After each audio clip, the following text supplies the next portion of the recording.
Listen to the words of Mary Rose Wilcox, taken from a surveillance tape when she was being investigated by the Maricopa County Organized Crime Unit.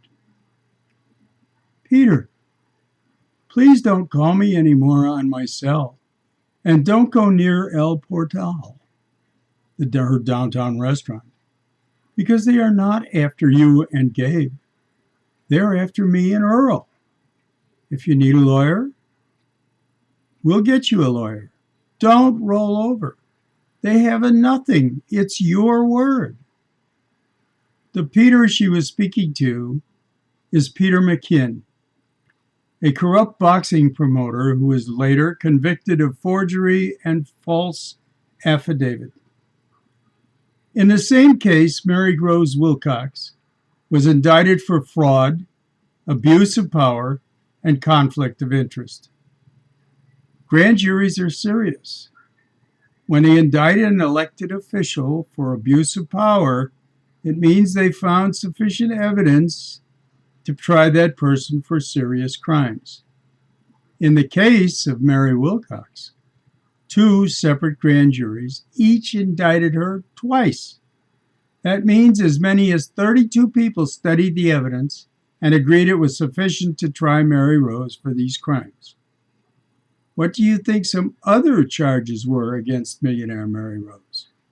There were 32 different counts, all involving the fact that she failed to disclose a $100,000 loan she accepted from Chicanos por la Causa, the day after she voted to grant taxpayer money to that same organization.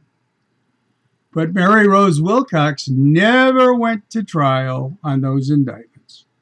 Instead, a hue and cry was raised by friends of Mary Rose. The government attorney who brought the charges was accused of having political motivation.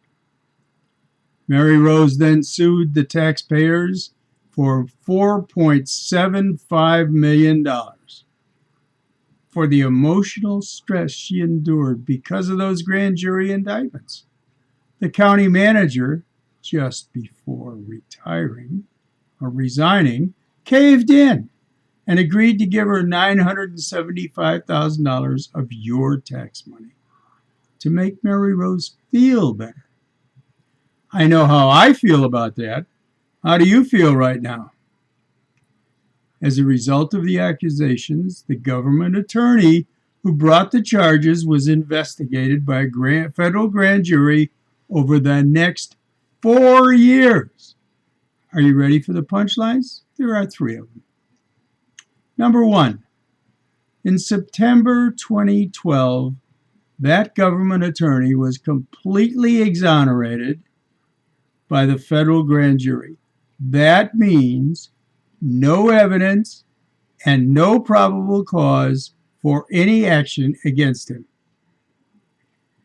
And what about the indictments against Mary Rose Wilcox? If the government attorney was cleared of wrongdoing, that means those indictments should go forward, right? But they were dropped long ago. They're old news now. I wonder how those jurors feel who sifted through all the evidence before deciding to indict Mary Rose Wilcox. Number 3, what is in the news right now? The 4 other members of the Board of Supervisors are now questioning the legality of Mary Rose's $975,000 payment. They say that proper procedures for approval were ignored. But Mary Rose isn't backing down. She wants her $975,000 of taxpayer money. So we, the people, are in store for ever more controversy. Thanks to Mary Rose Wilcox. Will a Mary Rose soap opera never end?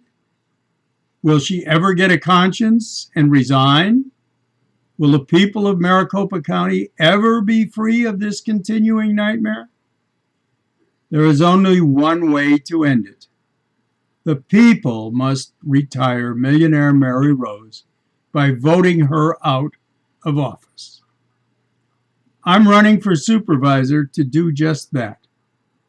Vote for me, Ron Harders. I'm the guy who dared to run against millionaire Mary Rose. I have real experience as an accountant, a financial auditor, a computer analyst, and a businessman, and I can't be bought. Help me win to defeat Mary Rose. I need your vote and your campaign contribution. Thank you.